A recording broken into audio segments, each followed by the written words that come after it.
Good morning. This is Dylan Giovanni with Behind the Markets. Happy Monday. Today is Monday, August 3rd, and I'll tell you, we've got a split decision on the Mag 7. Boy, oh boy. And you can see the story start to break out based upon the companies. All of them are spending money, but the companies that are seeing and showing a return on that spend are starting to really take off. Specifically, we're looking at Microsoft, Amazon, and Alphabet. Those companies of the spenders, of the big spenders, those companies are starting to really move. You know, Microsoft last Thursday, which we recommended recently on about 390 or so, is at 450. It went up 15% in one day. Microsoft added $480 billion in market cap in one day, which is a world record, a record for market cap added in one day of one period. Amazon followed suit Friday, up 10-15%, adding billions and billions and billions in market cap. Now, first of all, let's discuss what that teaches us. That shows us that Wall Street had gotten so pessimistic on the Mag 7 that it was irrational. You know, and that's the great thing about investing. When you do it long enough and you're patient and you know what things are worth, then investing becomes a game of, it's like having a 10-year-old underhand pitch to you, a softball, a big fat meatball there. You know, he just tosses it to you. And this is what investing is, just waiting for that meatball. You know, sometimes it takes a break in between, but if you just wait for those big, fat, underhanded meatballs, underarm pitch meatballs, you just sit there and you could whack home runs all day long, which is kind of what we do here Behind the Markets. We try not to make it too complicated. But anyway, you're starting to see Thursday, Microsoft, it just had 15% in a day, which shows you how abysmal Wall Street can be when they get in their own head about the spending. Amazon Friday, Alphabet earlier than that. What you're seeing are companies that have corporate cloud customers are showing to Wall Street they're getting the return on this massive CapEx spend.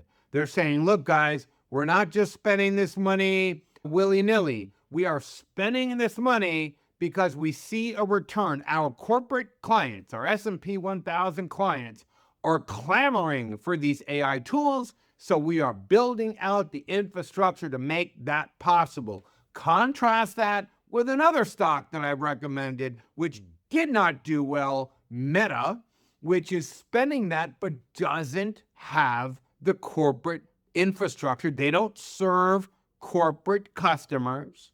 So their stock is getting hammered. So it's a split decision. I don't want to make it seem like I walk on water, but I also believe, and Mark Zuckerberg lost a lot of credibility with that whole metaverse nonsense a couple, 3 years ago. By the way, it was the metaverse. I've wanted to buy Meta for some years, but it was always so expensive.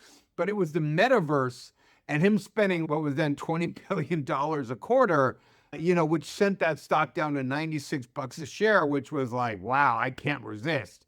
Because basically, no matter what, they're going to rein that boy in. And when they rein him in, when that board rebels and they buck on him, then he's going to tighten that spending up. And that stock just ran to like 700 bucks. Similar thing that I see happening right now. Zuckerberg from Meta, you know, he's just not really showing where's the beef. He's not really showing where the beef is. And he kind of teases out, maybe I'll take all this vast compute and infrastructure and maybe I'll sell it to corporate customers like Microsoft and Google and Amazon do. Or maybe we'll create tools that are so important for our own users that they will take off and will need all this extra compute. But it's the lack of clarity that is crushing Meta stock. And look, I'm a buyer.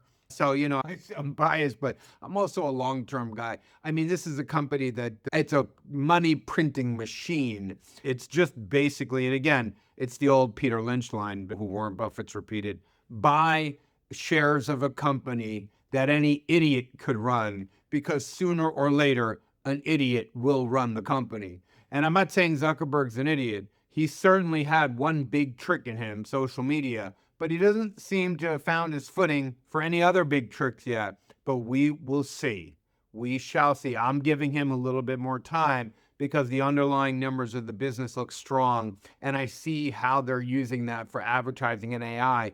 But again, they're spending more, it seems, than they can spend just on boosting and AI infrastructuring their own business. So the question is, what are they going to do with that? And we shall see. That jury is still out. But the smartest player here might be Apple.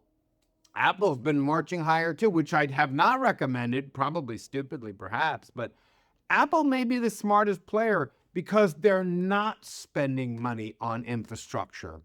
And, they're not spending money on AI. People give them a lot of hell, give them a hard time for that.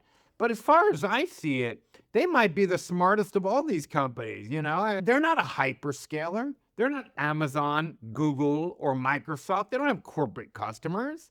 And what Apple can do, basically, is let all the other models, everyone's saying you should create an AI model like Anthropic, but they can let all those companies fight it out and spend trillions of dollars building their models up.